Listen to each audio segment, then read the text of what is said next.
美国想否决也没用，中国这次直接把话挑明了，只要日本敢再造次，解放军动手根本不用跟联合国打招呼。11月21日，中国驻日大使馆用中日双语在社交媒体上扔出了一条重磅消息，核心就一条，根据联合国宪章里的敌国条款，日本要是再胆走侵略的老路，中国作为创始成员国，完全有权直接采取军事行动，什么安理会批准，什么美国否决权，统统不好使。这个敌国条款可不是什么新花样，它是二战后世界各国一起定下的铁规。当年德意日法西斯把世界拖入战火，死了多少人？所以战争一结束，大家就立了这个规矩，专门防着他们再犯老毛病，白纸黑字写得清清楚楚。这类有侵略前科的国家，只要再有侵略苗头，不管是派兵、扩军还是暗中使坏，联合国创始成员国就能直接出手教训，程序不需要。换句话说，这就是悬在日本头顶的一把尚方宝剑，只要它出现，中国动武就是依法办事，名正言顺。美国就算想护短，一票否决权在这儿根本无效，因为条款权限高于安理会日常程序。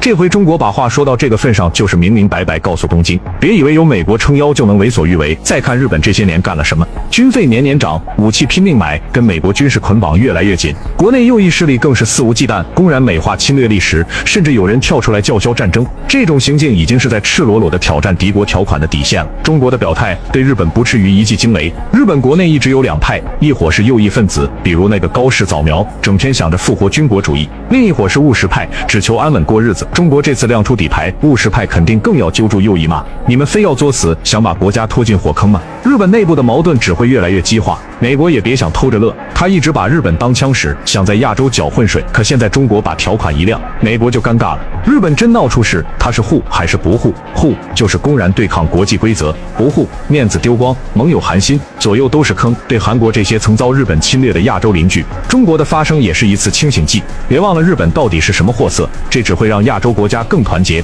更警惕日本的危险动向。现在压力全在日本这边，是继续装傻充愣，在危险的边缘试探，还是赶紧收敛，老老实实认错？如果还执迷不悟，那就等着碰得头破血流吧。国际社会眼睛是雪亮的，谁在维护和平，谁在煽风点火，大家都看得明白。那些还想跟着美国、日本起哄的国家，最好掂量掂量代价。